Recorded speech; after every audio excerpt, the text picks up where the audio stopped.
In this video, we're going to show you how to replace the interior door reflector here on your Dodge Ram, located right on the inside of your door panel. Using a plastic trim tool, I'm going to gently go inside here.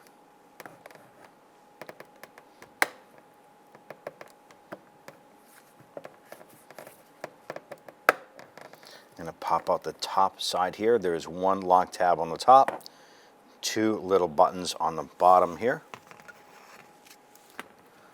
Take the new component, press the bottom in, line up the top, and press it in.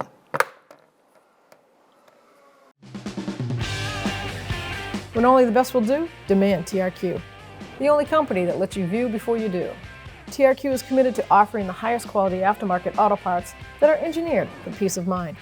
Thanks for using and viewing with TRQ.